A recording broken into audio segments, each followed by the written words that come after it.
You know just what you do to me.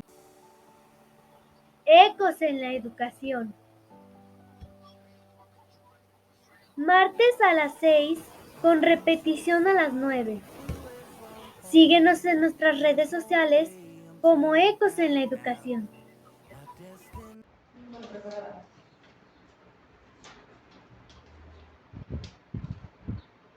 Hola, bienvenidas aquí al podcast Ecos de la Educación.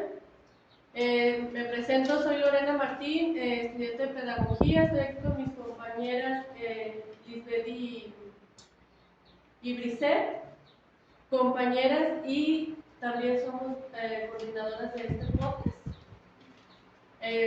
Somos por iguales, ¿verdad? Estamos aquí para presentarles este tema sobre la educación especial, la educación inclusiva, todo lo que conlleva.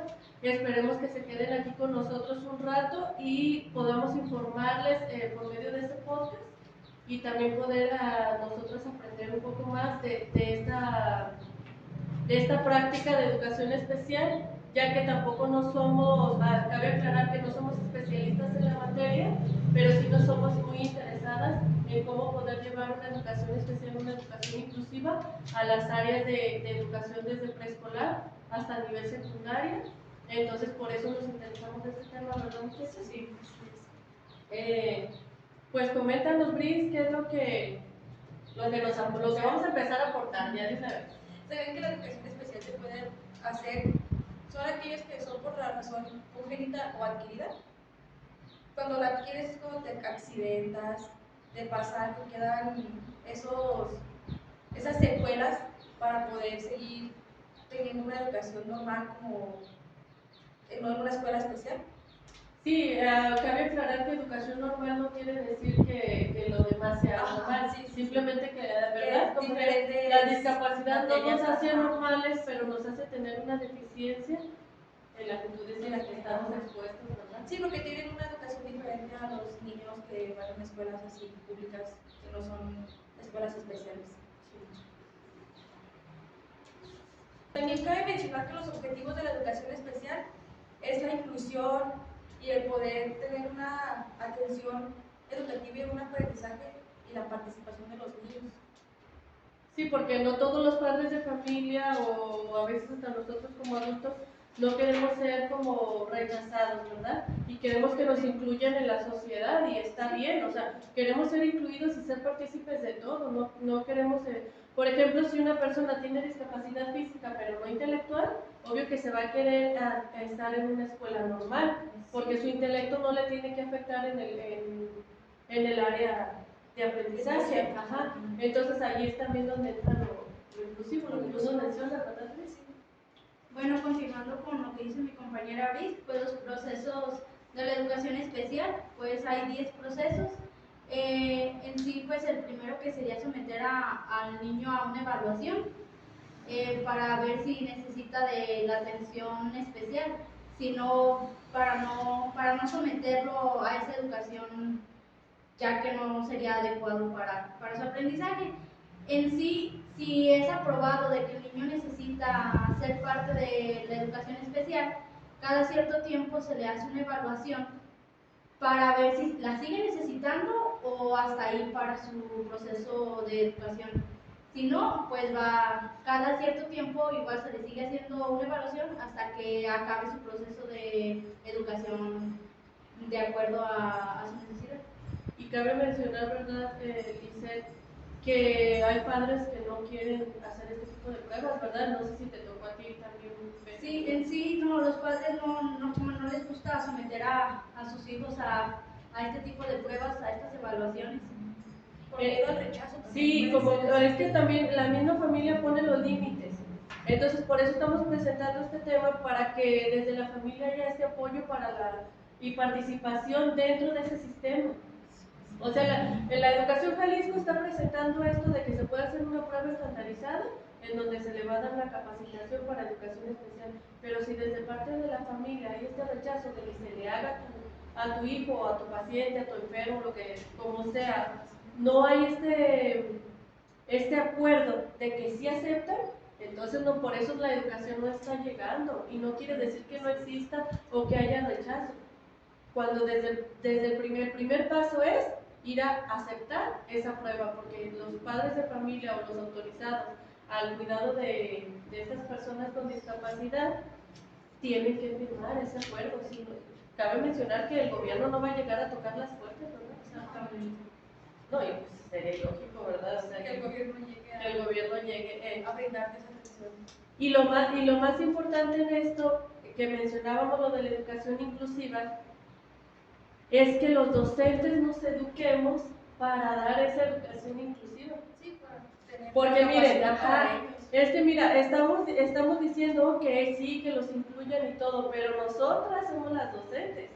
Entonces, fíjate el trabajo que nos toca a nosotros como docentes capacitarnos, porque en nuestra aula puede haber quien pueda obtener esta educación inclusiva. No todos son aptos para una educación inclusiva especial, educación especial que hay ciertas escuelas, pero la educación inclusiva se da en una aula exactamente para todos igual.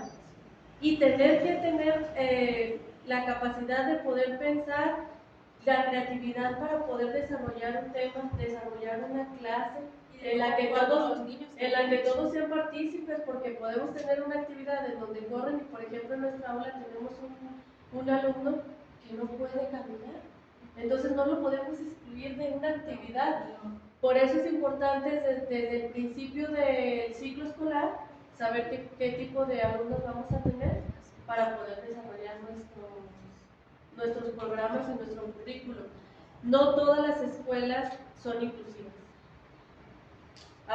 Se debería, pero realmente no todas las escuelas son inclusivas porque no tienen el currículum flexible o los docentes no están totalmente capacitados para dar este tipo de clases, de impartirlas y de tener a lo mejor la paciencia y como te digo, la creatividad como docentes para poder estar desarrollando este tipo de clases. Tener la mente activa para poder. Sí, el bloqueo mental es uno de los factores que más te detienen.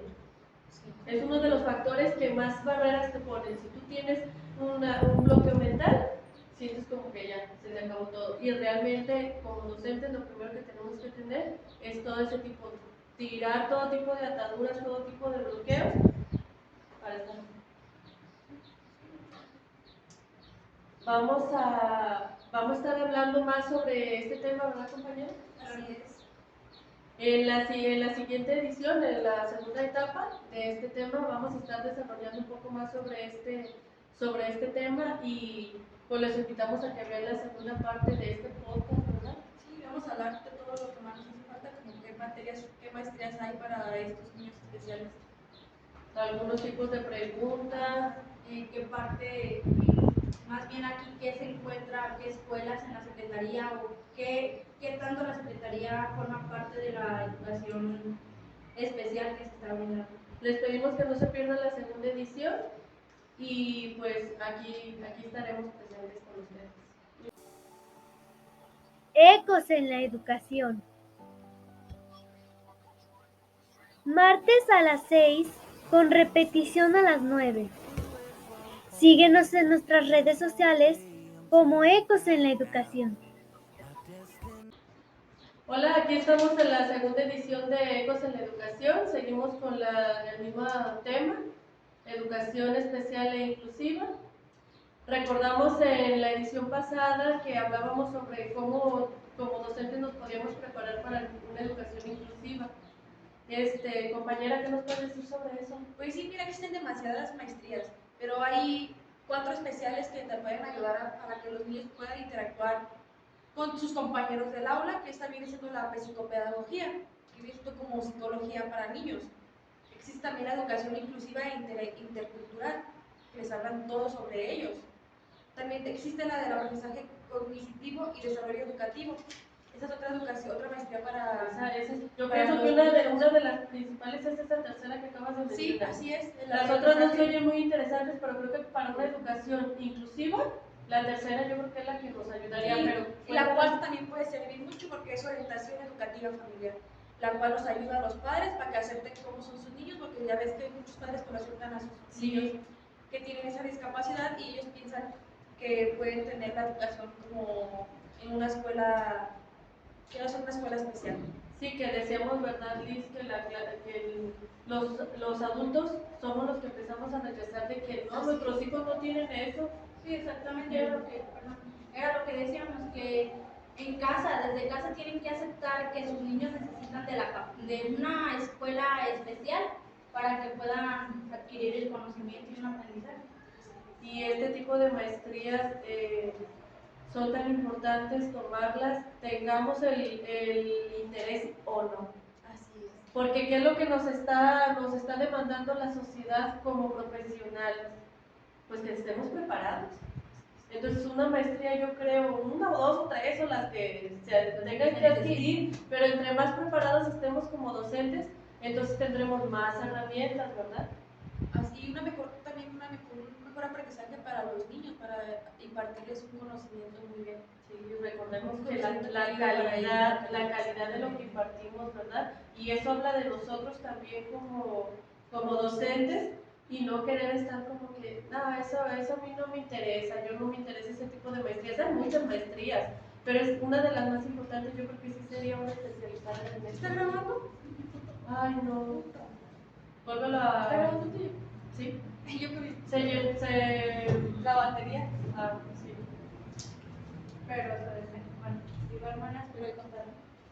Pero es que no sé Sí, qué se quedó. Pero de aquí esto lo recortamos, sí.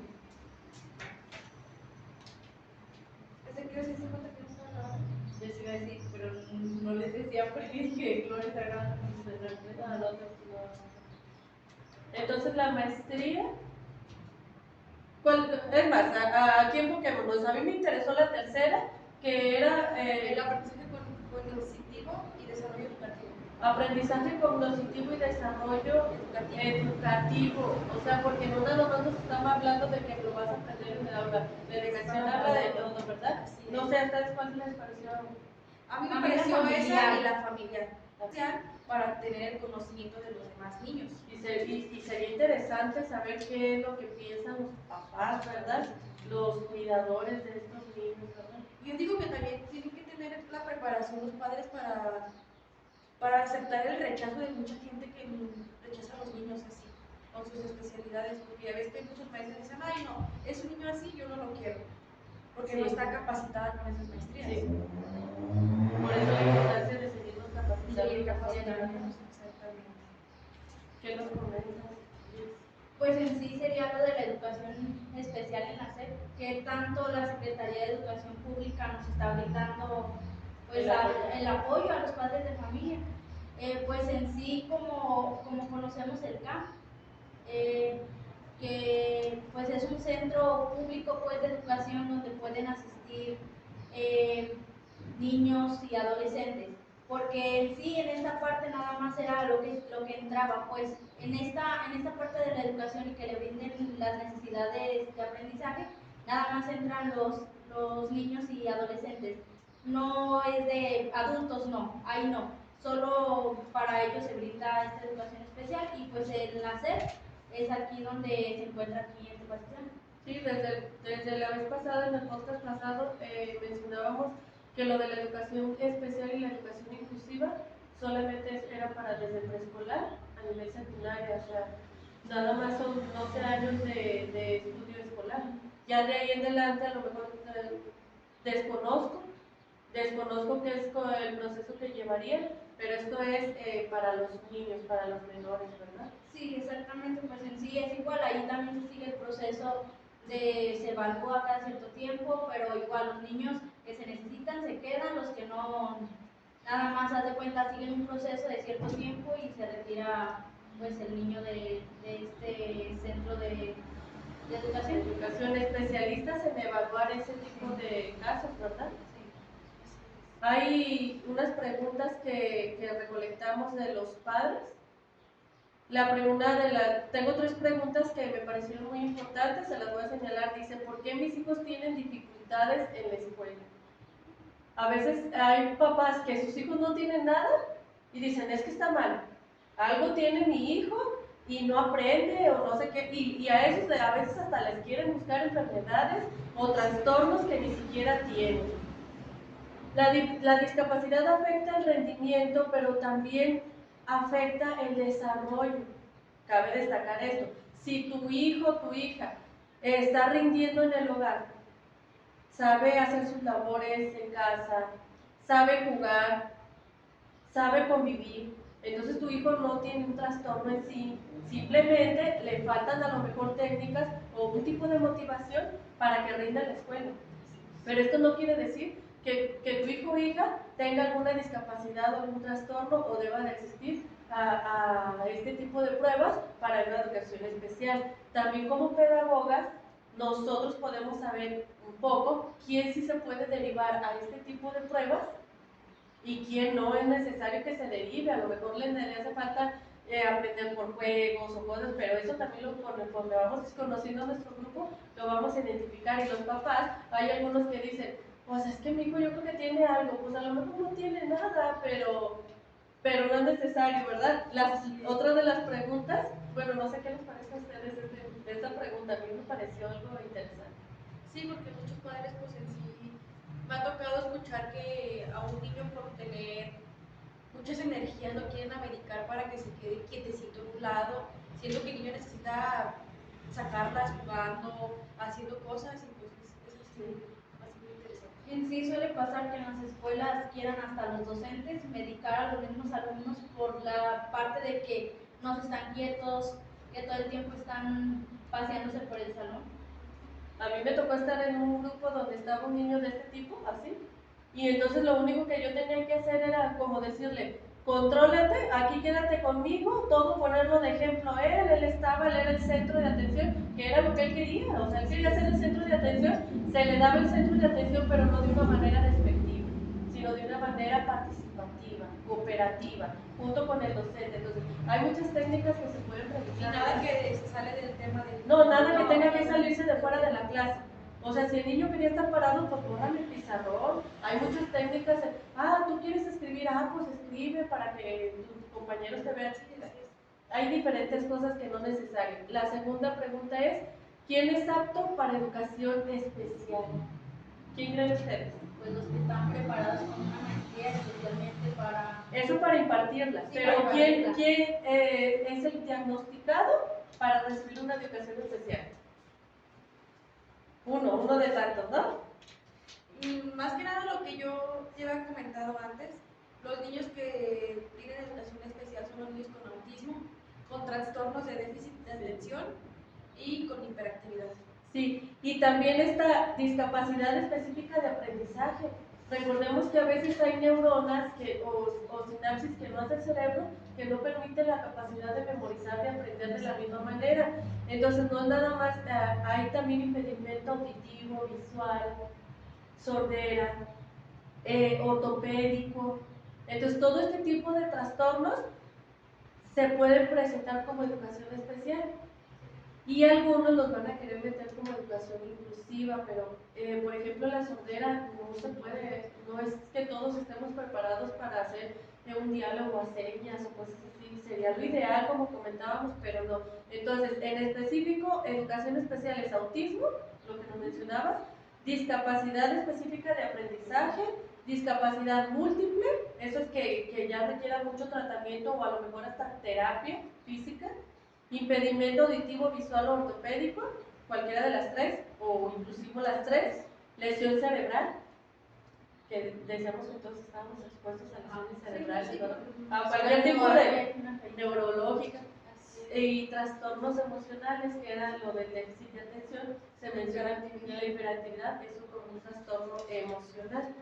¿Cuál es la organización que categoriza esto? Pues es el IEP, Programa de Educación Individualizado. Él es el que hace la prueba estandarizada, brinda apoyo y servicios a los estudiantes para educación especial para que sigan progresando en la escuela, y no quiere decir que estemos casados con un diagnóstico. Eso sí es importante. recibimos el diagnóstico, se trabaja, pero puede ser que ese alumno puede pasar a una educación inclusiva o a una educación igual, normal. Esa es una esperanza que se nos da como padres, como docentes también. Qué alivio poder conocer a alguien que haya superado este tipo de cosas, ¿verdad? No sé si quieren agregar algo más, compañeras, algo que les haya llamado la atención. No, pues creo que de mi parte no. Pues es interesante, pues, pero porque la educación especial que se brinda, pues tiene que ser la adecuada, pero hasta ahí creo que de mi parte no me sería. Pues muchas gracias. Gracias por compartir aquí con nosotros todas. Gracias por estar en el equipo y por estar en este podcast. Nos vemos, esperemos que nos podamos ver en otra edición de este podcast. Ecos De la educación.